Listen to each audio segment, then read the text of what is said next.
एक समय की बात है, अयोध्या के महाराज दशरथ ने पुत्र प्राप्ति के लिए यज्ञ रखा। इस यज्ञ के लिए राजा दशरथ ने अपनी चतुरंगिणी सेना को काले कान वाले घोड़े को छोड़ने का आदेश भेजा। उनकी इच्छा थी कि इस महान यज्ञ में हर कोई शामिल हो, इसलिए राजा ने सभी ऋषिमुनियों व विद्वान पंडितों को आमंत्रण भेजा। निर्धारित दिन पर महाराज दशरथ अपने दोस्त गुरु वशिष्ठ, ऋग ऋषि व अन्य विद्वानों के साथ यज्ञ मंडप में पहुंचे। इसके बाद विधिवत रूप से यज्ञ की शुरुआत हुई। मंत्र उच्चारण और पाठ जैसे सभी विधि विधान के साथ कुछ घंटों में यज्ञ पूरा हुआ। राजा दशरथ ने फिर सभी ब्राह्मणों, विद्वानों व अतिथियों को उपहार में धन और गाय आदि देकर आदरपूर्वक विदा गया।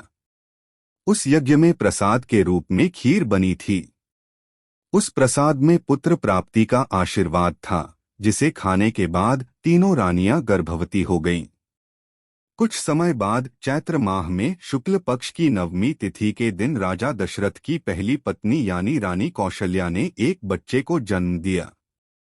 उस बच्चे के चेहरे में इतनी रौनक थी कि हर कोई देखकर समझ जाता था कि वह आम बच्चा नहीं है।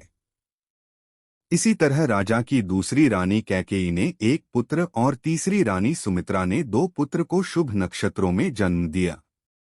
राजा दशरथ का महल और नगर 4 पुत्रों के जन्म से खिलखिला उठा। चारों तरफ आनंद और जश्न का माहौल था। पूरी प्रजा खुशी से गा व झूम रही थी।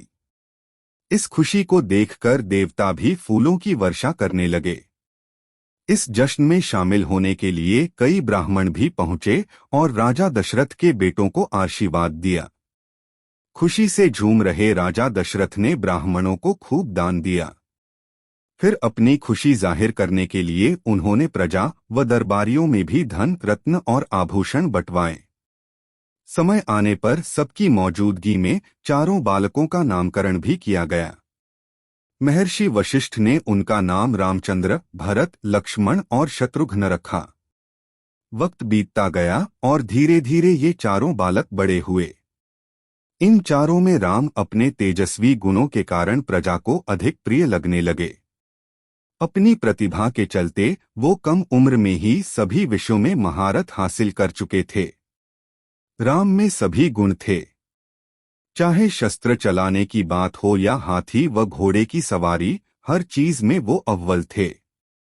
साथ ही वो माता पिता व गुरुओं का भी खूब सम्मान करते थे।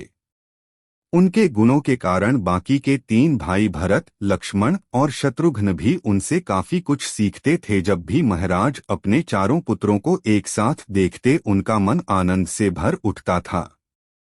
राम में मौजूद गुणों के कारण उन्हें श्री राम और भगवान राम तक कहा जाने लगा। आगे चलकर राम के जीवन पर 2 पवित्र ग्रंथ लिखे गए, रामचरितमानस और रामायण।